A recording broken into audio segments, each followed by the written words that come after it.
When I noticed the missing Christmas stocking, I realized someone had already decided I no longer belonged in the picture. That thought came to me so suddenly that I nearly dropped the tin of homemade sugar cookies I had carried into the house. For a few seconds I simply stood there in the front hallway of my son Ethan's home, staring toward the fireplace in the living room. The house looked beautiful. Christmas music drifted softly from a speaker near the tree. White lights reflected off glass ornaments. The scent of cinnamon and pine filled the air. Everything appeared warm and welcoming. Yet all I could see was what was not there. 6 Christmas stockings hung neatly across the mantel. Ethan's, Lauren's, Emma's. Even the family dog had a stocking with his name embroidered across the front. There were stockings for visiting relatives too. Uncle Robert's was hanging near the end. A small decorative stocking displayed the name of Lauren's sister. Every person expected to celebrate Christmas in that house had been included. Everyone except me, Margaret Sullivan. My name was nowhere to be found. I stood there longer than I should have. Long enough for doubt to creep into my thoughts. Perhaps there was another stocking somewhere.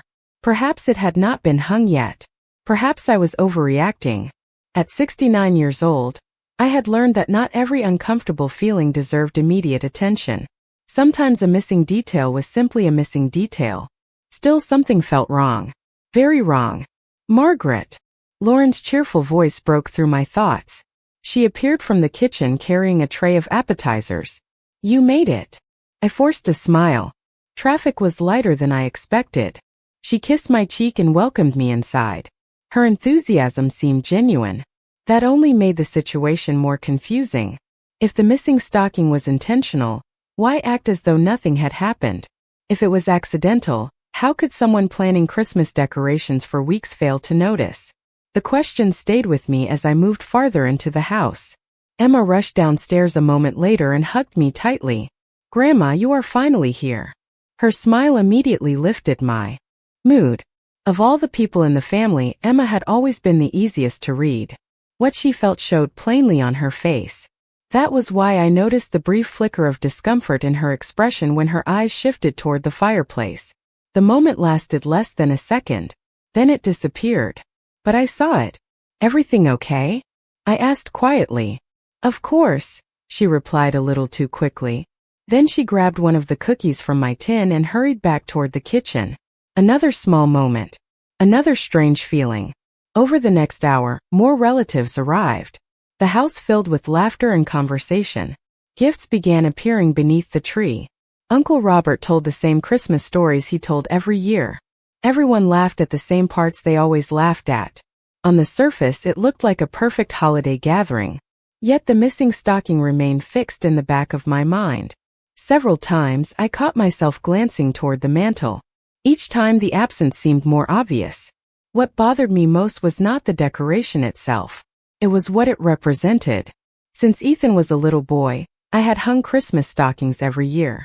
Even after my husband passed away, I continued the tradition. Stockings were never about presents. They were symbols. Tiny reminders that everyone belonged. Nobody was forgotten. Nobody was left out. Looking at that fireplace now, I could not escape the feeling that someone had forgotten me. Or worse, remembered me and made a different choice. Later that evening, while guests gathered around the tree admiring ornaments, I noticed another detail. A framed Christmas card sat prominently on a side table. The photograph featured Ethan, Lauren, Emma, and the dog standing together in matching holiday sweaters. The image was professionally taken and beautifully framed. Beneath the photograph were the words, "Our Family Christmas 2025. I stared at the picture longer than I intended, not because I expected to be in it. Grandparents are not usually included in family Christmas cards. Yet after noticing the missing stocking, the card seemed to carry a different message. A message I could not quite define but could definitely feel. As I looked around the room at the decorations, the photographs, and the carefully arranged displays, a question formed quietly in my mind. Had I really been imagining things these past few months? Or was this Christmas simply the first time the truth had become impossible to ignore? The truth was that the feeling had not started that evening. Standing in that beautifully decorated house, surrounded by garlands and twinkling lights, I found myself thinking back over the previous several months. At first, the changes had been small enough to dismiss. That was always how these things happened. Nobody wakes up one morning and discovers they have been pushed out of a family. It happens one little moment at a time. One forgotten invitation. One missing phone call. One conversation that takes place without you. Then suddenly you look around and realize the distance has become impossible to ignore. The first sign came in late summer. For years, Ethan had called me every Sunday afternoon. Not because he had to, because it was simply what we did. Sometimes we talked for 20 minutes. Sometimes for 2 hours. We discussed everything from weather forecasts to home repairs. After Richard passed away, those calls became even more important to me. Then gradually they became less frequent. At first Ethan apologized. Work was busy. Emma had activities. Life was hectic. I understood completely. Everyone gets busy. Yet the calls continued becoming shorter and farther apart. Eventually entire weeks passed without hearing from him. Whenever I called, he was always polite. Always kind. Yet there was a distracted quality to the conversations that had never existed before. Around the same time, family plans seemed to develop without my knowledge. One afternoon, Uncle Robert mentioned a fall gathering I had never heard about. Another relative referenced a weekend trip to a local apple orchard. Lauren posted photographs online showing smiling family members drinking hot cider and posing among pumpkins. Looking through the pictures, I felt an odd sense of confusion. Not because I expected invitations to everything. Because nobody had even mentioned the event afterward. It was as though an entire family memory had been created while I quietly disappeared from the guest list. I tried not to take it personally. Families evolve. Children grow up. New traditions emerge. That was normal. At least that was what I kept telling myself. Then October arrived. One evening, Emma called me while working on a school project about family history. We spent nearly an hour discussing old photographs and stories about her grandfather. She seemed genuinely interested. The conversation reminded me of countless afternoons we had spent together when she was younger. Before hanging up, she casually mentioned that Lauren had been reorganizing family albums. The comment did not seem important at the time. A week later, however, I noticed something unusual while visiting their house. Several framed photographs had been replaced. Newer pictures occupied the most visible spaces. Again, there was nothing wrong with that. Families update photographs all the time. Yet the replacements seemed strangely selective. Pictures that once included me had disappeared. Not all of them. Just enough to create a subtle pattern. One frame that had displayed a 3-generation portrait now contained a photograph of Ethan and Lauren alone. Another family picture had been replaced with an image of Emma and her friends. Each change seemed harmless by itself. Together, they left me with an uncomfortable feeling I could not explain. November brought even more small moments. Thanksgiving had been unusually quiet. Lauren handled nearly every decision.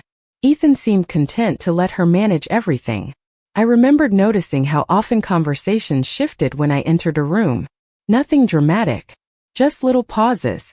Little glances. Tiny adjustments that made me feel like an unexpected guest at gatherings where I should have felt completely at home. Most troubling of all was Emma. She remained affectionate and kind, but there were moments when she appeared worried. Several times she started to say something and then stopped. Once during a shopping trip, she asked whether I ever felt lonely. The question seemed so unexpected that I laughed and asked where it came from. She never answered. Looking back now, I wish I had paid more attention.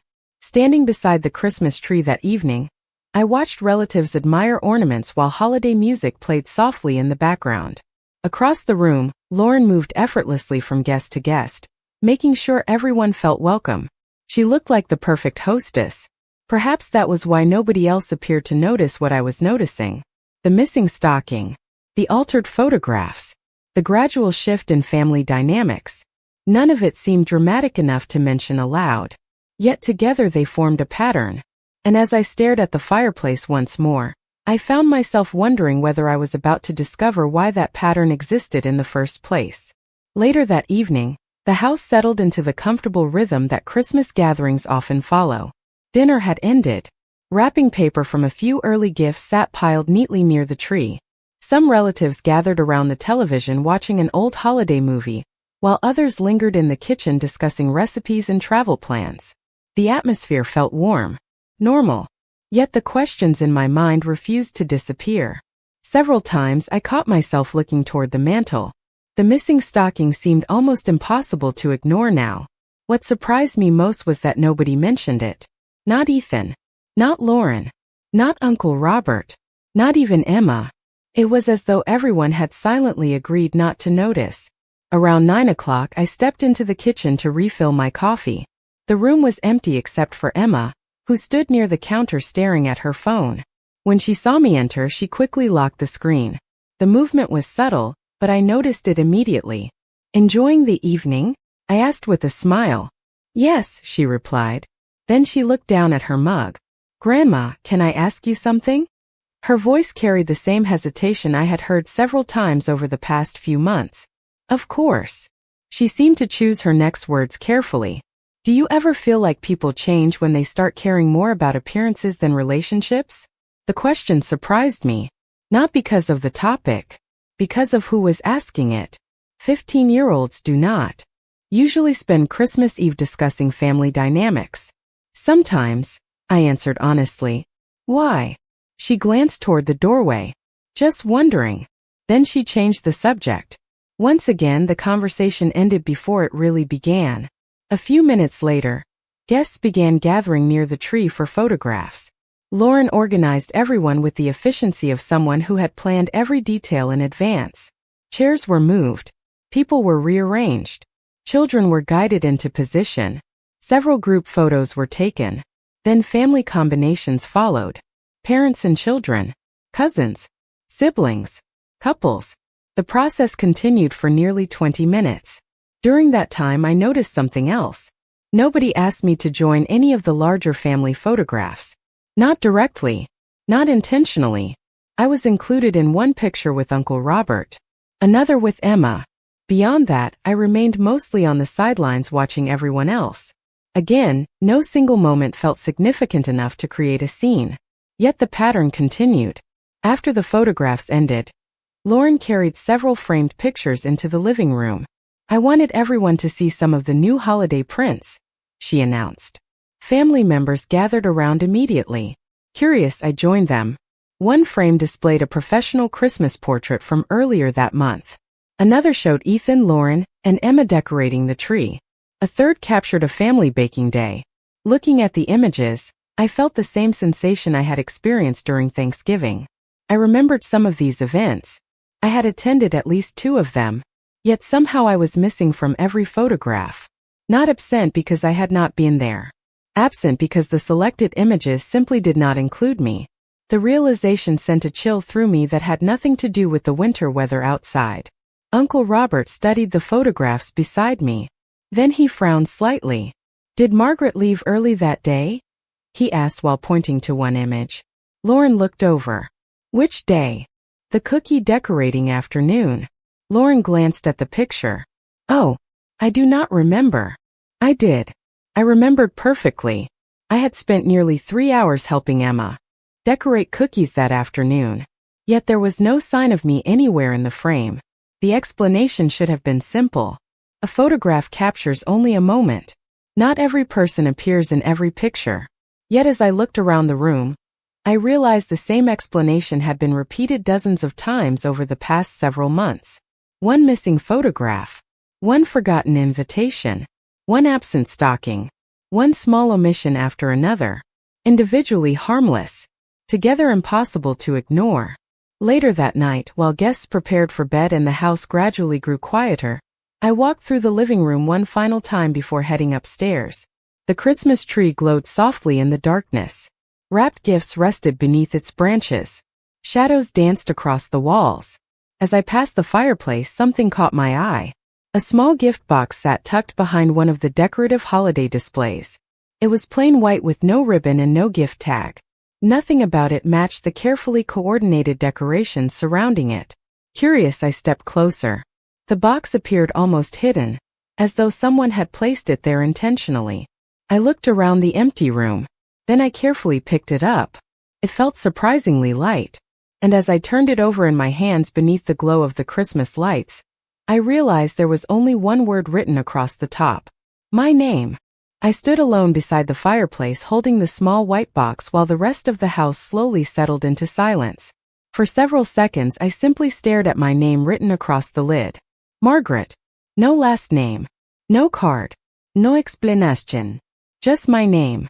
The Christmas tree glowed softly nearby, casting reflections across the polished hardwood floor. Somewhere upstairs I heard a door close. A faucet briefly ran and then stopped. Otherwise the house was quiet. Carefully I opened the box. Inside was a folded stack of papers. My pulse quickened immediately. This was not a Christmas gift. It was something else entirely. I removed the papers and unfolded the first page. At the top was an email chain. I recognized Lauren's name instantly. The message was dated nearly 6 months earlier. First I assumed there must be some mistake. Then I began reading. The email was addressed to a close friend of hers. Most of the conversation appeared ordinary. Holiday plans, family schedules, school activities. Then one sentence stopped me cold. We need to start building traditions around the family we have now instead of constantly centering the past. I read the line twice, then a third time. By itself, the statement might have meant nothing. Families do evolve. Traditions change. Yet after everything I had noticed over the previous months, the words felt different. I continued reading. A later message appeared farther down the page. Ethan does not realize how much influence she still has over family decisions. She. Not Margaret. Not Mom. She. Another message followed. The sooner people stop expecting every event to revolve around old family dynamics, the better. I lowered the papers and stared at the Christmas tree. My reflection appeared faintly in a nearby window.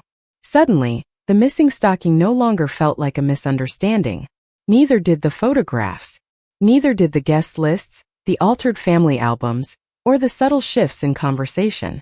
Each piece began fitting together. I looked through the remaining pages. There were several emails. None of them contained outright cruelty. That was what made them so unsettling. The language remained polite, thoughtful even. Yet the overall message stayed remarkably consistent. Lauren viewed me as a symbol of the past, a reminder of traditions she wanted to replace, a presence she believed occupied too much space within the family narrative she was trying to create. I sat down in a nearby armchair and continued reading. Then I found the final page. This one was different. It had been printed from a text conversation rather than an email. Most of the names had been removed. Only the messages remained. One line immediately caught my attention. If Margaret stays involved in everything, nobody will ever see us as the center of the family. My chest tightened. Not because the statement was hateful, because it revealed something deeper than hostility. Competition. Somewhere along the way, family had become something to manage rather than something to share. I set the papers on my lap and looked around the quiet room. Every decoration suddenly seemed different. Every carefully selected photograph carried new meaning. Every omission now had context. Yet one question remained. Who had given me the box? The answer mattered. Someone inside this house wanted me to know the truth. Someone had deliberately hidden the evidence where I would find it. As I gathered the papers, a floorboard creaked softly behind me. I looked up. Emma stood near the hallway entrance. She froze the moment our eyes met. Neither of us spoke at first. Then her gaze dropped toward the documents in my hands. A mixture of relief and fear crossed her face. In that instant I understood. She did not need to explain. The truth was written all over her expression. You left this for me? I asked gently. Emma swallowed hard. Then she nodded. I glanced at the papers. Why? Her answer came so quietly I almost missed it. Because nobody else was telling you what was happening. The words settled heavily between us. She stepped closer. I did not know what to do. Tears shimmered in her eyes. At first I thought maybe I was imagining things. Then I started hearing conversations, seeing messages, watching people leave you out. She looked away briefly, and nobody seemed willing to say anything. I reached for her hand. She sat beside me. Together we looked toward the glowing Christmas tree. For a long moment, neither of us spoke. Finally, Emma took a slow breath and said something that changed everything. Grandma, there is more. Dad does not know any of this. Emma's words stayed with me long after we left the living room that night. Dad does not know any of this. The sentence explained something that had troubled me for months. Ethan had always been thoughtful. Not perfect, but thoughtful. If he had noticed what was happening, I believed he would have said something. The problem was that he had never been given the chance to see the full picture. The next morning arrived wrapped in all the familiar comforts of Christmas. Fresh coffee filled the kitchen. Holiday music played softly through the house. Snow dusted the lawn outside the windows. Relatives exchanged gifts and laughed over old family stories. On the surface, everything appeared exactly as it should. Yet beneath the cheerful atmosphere, I carried the weight of what I had learned the night before. More importantly, so did Emma. Several times during breakfast, I noticed her watching her parents. Not suspiciously, carefully, as though she were trying to understand how two people she loved could be living inside completely different versions of reality. Lauren moved through the morning with her usual confidence. She handed out gifts, coordinated breakfast, and made sure every guest felt comfortable. Nobody would have guessed that a stack of printed emails sat hidden inside my overnight bag upstairs. The contrast felt almost surreal. Around noon, family members gathered in the living room to exchange presents. Wrapping paper quickly covered the floor. Laughter filled the room. Uncle Robert received a new fishing jacket and immediately began talking about spring plans. Emma opened several gifts and thanked everyone with genuine enthusiasm. Ethan looked happier than I had seen him in months. Watching him, I felt a deep sadness. Not anger. Sadness. Because he had no idea that important pieces of his own family story had been quietly edited without his knowledge. The moment that changed everything happened shortly after lunch. Ethan was helping clean the kitchen when Lauren stepped outside to answer a phone call. Emma stood near the dining room doorway watching them. Then she looked at me. The expression on her face told me she had made a decision. A few minutes later, she approached her father. "Dad, can I show you something?" she asked. Ethan smiled. "Sure." "Alone." The word immediately caught my attention. Ethan seemed surprised as well, but he followed her upstairs without hesitation. My heart began beating faster. I had not told Emma what to do. In fact, I had specifically avoided discussing the situation any further. She had reached this decision herself. Nearly 20 minutes passed. During that time, I remained in the living room talking with Uncle Robert while trying not to look toward the staircase every few seconds. Eventually, Ethan returned. The moment I saw his face, I knew something had changed. He was not angry. He was confused. Deeply confused. His eyes moved across the room slowly as though he were seeing things differently. He looked toward the fireplace, then toward the framed photographs, then toward me. Finally, his gaze settled on the family Christmas card displayed on the side table. He stared at it for several seconds. Lauren returned shortly afterward. "Everything okay?" she asked cheerfully. Ethan looked at her. For a brief moment, nobody spoke. Then he nodded. "I think we need to talk later." Lauren's smile faded slightly. "About what?" "Later," he repeated gently. Nothing more was said. Yet the atmosphere shifted immediately. Not enough for guests to notice. Enough for me to notice. The rest of the afternoon unfolded beneath a strange layer of tension. Ethan seemed distracted. Several times, I caught him studying family photographs hanging throughout the house. Once, I watched him walk over to a display shelf and examine a frame for nearly a full minute. Another time, he quietly scrolled through pictures on his phone while sitting alone in the den. He was doing exactly what I had done. Looking for patterns. Connecting details. Seeing individual moments transform into a larger story. By early evening, the Christmas dinner preparations began. Relatives gathered around the dining room while Lauren made final adjustments to the table settings. The room looked beautiful. Candles glowed. Crystal glasses reflected warm light. Holiday decorations covered every available surface. Yet as guests began taking their seats, I noticed Ethan standing silently near one end of the room. His eyes moved from the table to the fireplace and back again. Then he looked directly at the row of Christmas stockings hanging above the mantel. He counted them once, then counted them again. Finally, his expression changed. It was the look of a man who had just noticed something that should have been obvious all along. And for the first time since arriving, I realized the truth was no longer mine alone. Christmas dinner began with the same traditions our family had followed for years. Candles flickered softly in the center of the table. Holiday music played quietly in the background. Platters of food moved from person to person while relatives shared stories and laughter. To anyone looking from the outside, it would have appeared to be a perfect family gathering. Yet beneath the surface something had changed. Ethan was no longer moving through the evening on autopilot. He was paying attention. I could see it in the way his eyes lingered on details that previously would have escaped notice. Several times I caught him glancing toward the mantel. Once, he looked directly at the empty space where another stocking should have been. Lauren seemed unaware of the shift taking place. She remained focused on hosting, making sure everyone had enough food and directing conversation whenever silence threatened to settle over the table. For years, I had admired her ability to manage gatherings. Tonight, however, I found myself wondering how many of those carefully managed moments had served another purpose. Halfway through dinner, Uncle Robert began telling a story about a Christmas from nearly 20 years earlier. Ethan had been in college. Emma had not yet been born. Richard was still alive. Everyone laughed as Robert described a snowstorm that stranded half the family at our house for 3 days. Margaret saved the whole holiday, he said with a grin.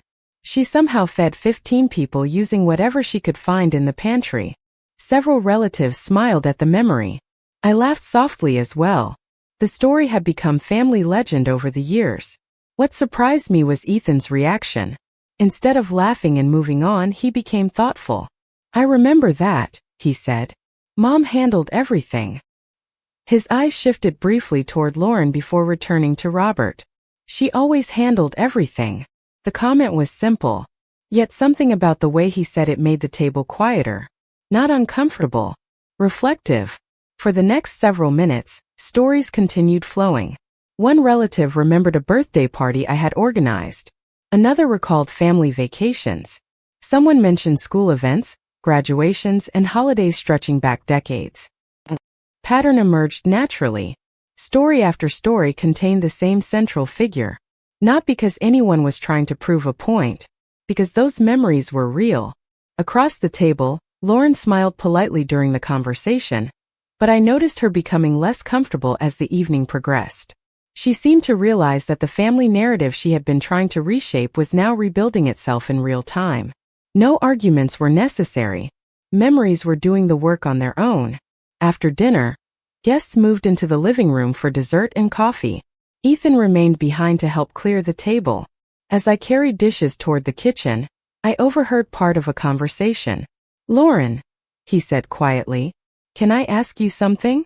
His voice was calm. Too calm. Lauren looked up from the counter. "Of course. Why does everyone have a stocking except Mom?" Silence followed. Not a long silence. Just long enough. Lauren blinked. "What?" "The stockings." Ethan's tone remained gentle. "Why is hers missing?" For a moment Lauren appeared genuinely caught off guard. Then she shrugged lightly. "I do not know. Maybe I forgot." Ethan nodded slowly. Most people would have accepted the answer and moved on. Ethan did not. "You planned every decoration in this house for weeks."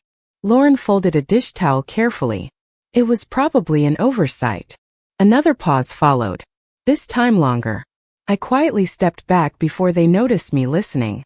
Their conversation was not mine to interrupt. Yet I already knew the answer Lauren had given was not enough. Not anymore. Later that evening, guests gathered around the fireplace for coffee and dessert.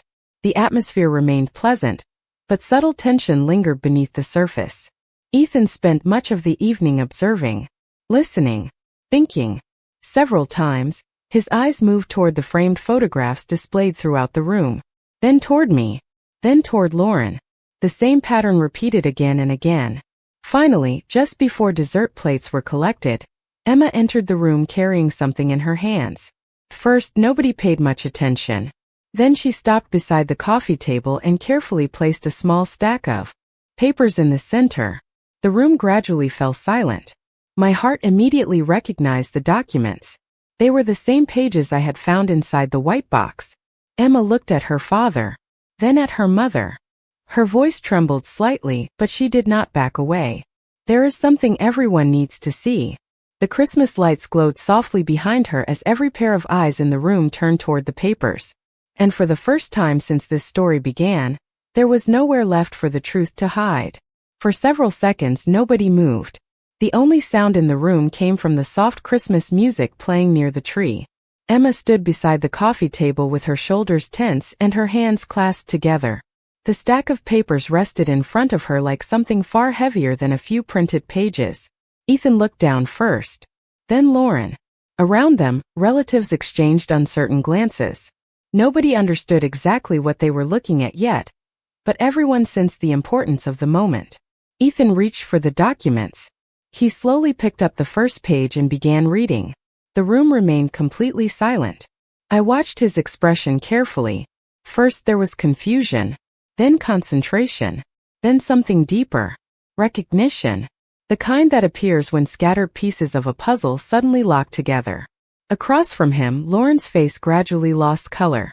She knew exactly what was written on those pages. Uncle Robert adjusted his glasses and leaned forward slightly. Several relatives sat motionless in their chairs. Nobody wanted to interrupt. Nobody wanted to assume anything before understanding the facts. Ethan turned to the second page, then the third. Each time he read another section, his expression grew more troubled. Not angry, hurt. That distinction mattered. Finally, he lowered the papers and looked directly at Lauren. "Did you write these?" His voice was calm. Lauren stared at the documents. For a brief moment, she seemed to search for an explanation that would somehow make everything appear different. Then she nodded once. "Yes." The honesty surprised me, perhaps because denial would have been easier. Yet the words were there in black and white. There was little room to argue. Ethan looked back down at the pages. "You said Mom represented the past." Lauren folded her hands tightly together. "That is not what I meant." Ethan lifted one page. "Then help me understand what you did mean." Nobody spoke. The room seemed to shrink around the conversation. Lauren glanced toward the Christmas tree before answering. "I felt like every family event still revolved around old traditions." Her voice sounded smaller than usual. "I wanted us to create our own identity."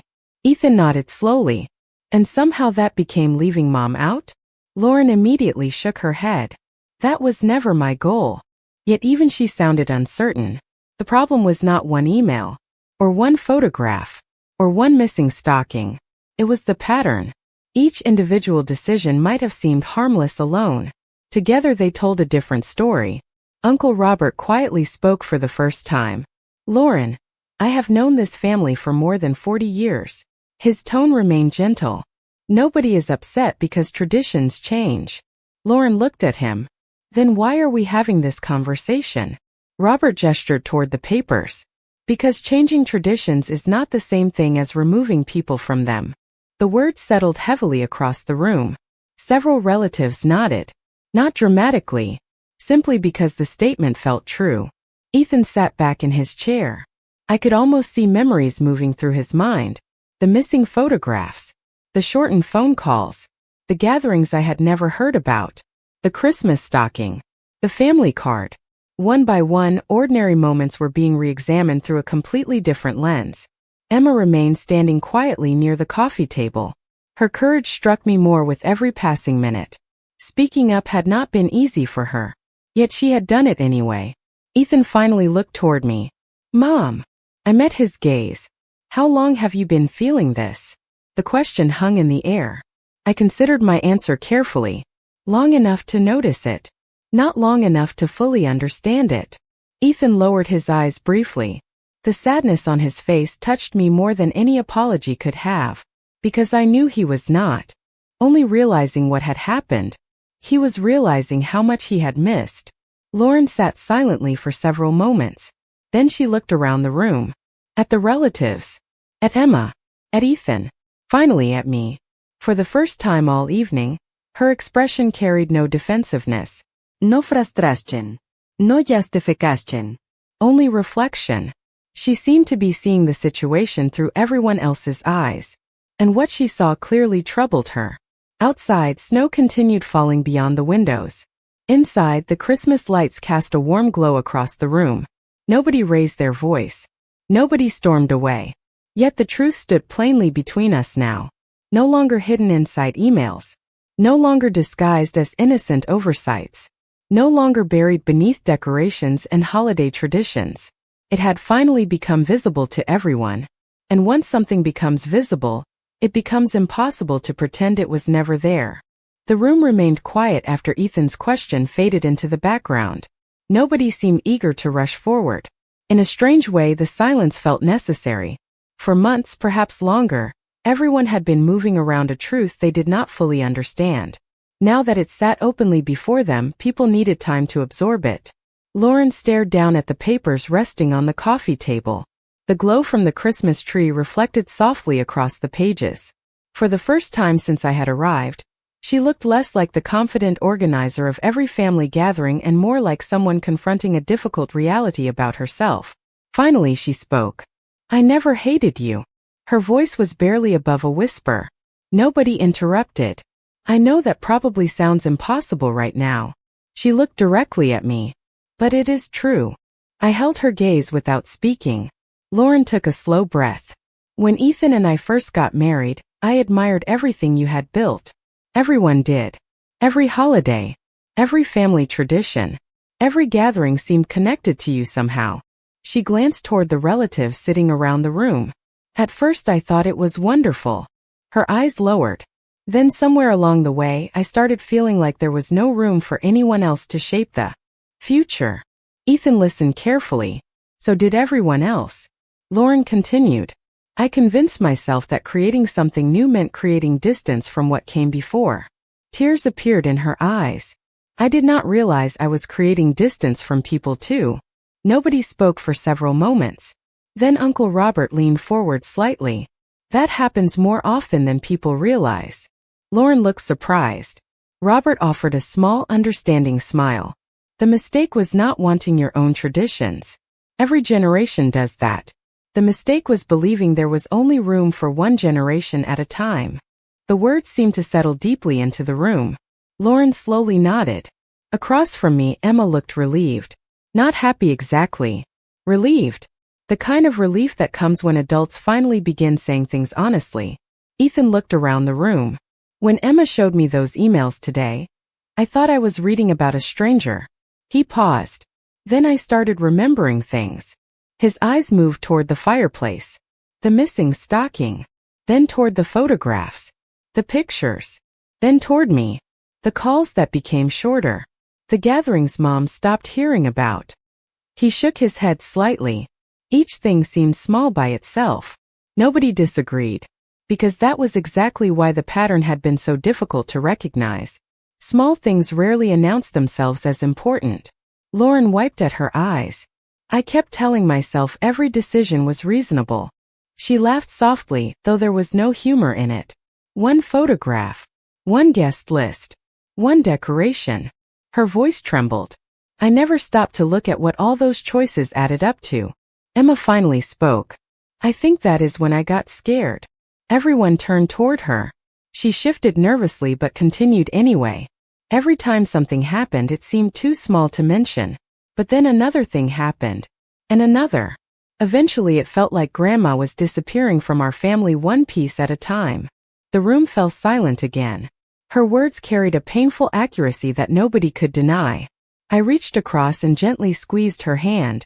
Ethan stood and slowly walked toward the fireplace. For a moment, nobody knew what he intended to do. He stopped beneath the row of stockings and looked up at them. One by one, he read the embroidered names. Then he turned back toward the room. "I cannot change the last 6 months." His voice was steady. "But I can stop pretending they did not happen." He looked toward Lauren. Then toward me. The statement was simple. Yet it carried more weight than any speech could have. Around the room, relatives nodded quietly.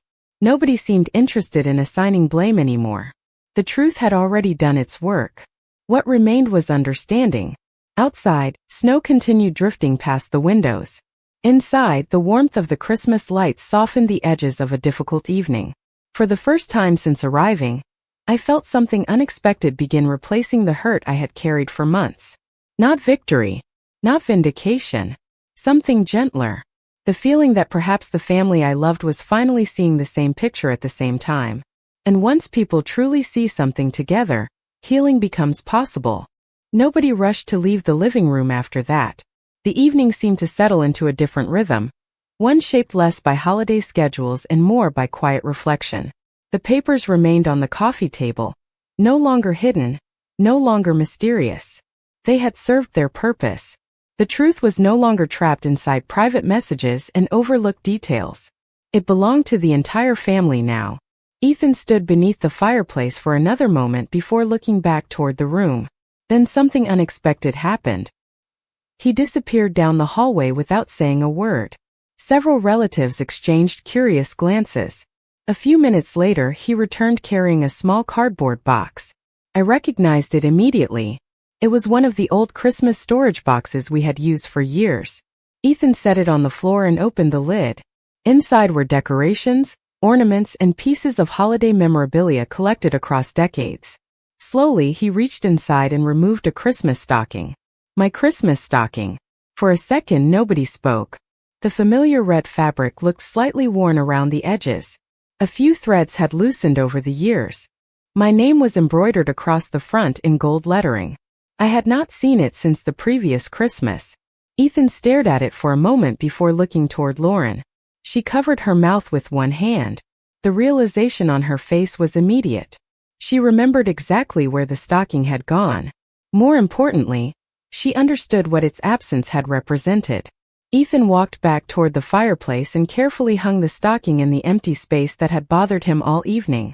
The room remained silent as he adjusted it until it hung evenly beside the others. Then he stepped back. 7 stockings. Not 6. Complete. Something about the image struck me more deeply than I expected. It was not really about a decoration. It never had been. It was about acknowledgement, recognition, a simple visual reminder that belonging is not something another person gets to grant or remove. Emma smiled first. Then Uncle Robert. Soon several relatives were smiling as well. Not because a problem had magically disappeared. Because something important had finally been corrected. Lauren slowly stood and walked toward me. Her eyes were still red from earlier. She stopped beside my chair. I spent months trying to create a picture of what I thought the future should look like, she said quietly. I never realized I was cutting people out of it. I listened without interrupting.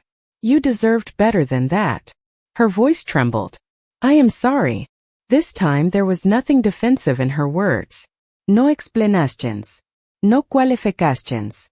Just accountability. I nodded gently. Thank you. The answer seemed simple, but it was enough. Sometimes healing begins not with grand gestures but with honest acknowledgement. The rest of the evening unfolded differently than anyone had expected. Relatives drifted back into conversation. Coffee was refilled. Dessert plates were passed around once more. Laughter gradually returned. Not forced laughter meant to cover discomfort. Real laughter. The kind that appears when tension finally releases its grip on a room. Before the night ended, Emma suggested taking one final family photograph. Nobody objected. Chairs were moved. People gathered near the tree. Ethan set up the camera timer. As everyone arranged themselves, Emma pointed toward the center. Grandma goes here. I laughed softly and stepped into the space beside Ethan. Lauren stood on my other side. The camera flashed. Then flashed again. Several photographs were taken. In every one of them, nobody was missing. Months later, that photograph sat framed on a shelf in my living room. Visitors often commented on it. They saw a smiling family gathered around a Christmas tree. What they did not see was everything that picture represented. The difficult conversations. The painful realizations. The courage it took for a granddaughter to speak up. The willingness of a son to finally see what had been right in front of him. The humility of a daughter-in-law who chose honesty over pride. Most importantly, they did not see the lesson our family carried into the new year. Traditions matter. Decorations matter. Photographs matter. But none of those things matter as much as the people they are meant to celebrate. As I looked around the room that Christmas night, watching the people I loved talk and laugh beneath the glow of the tree, I felt a piece that had been missing for a long time. Not because everything was perfect. Families are never perfect. But because the truth had finally done what truth is supposed to do. It had brought hidden things into the light. And in that light, we found our way back to one another.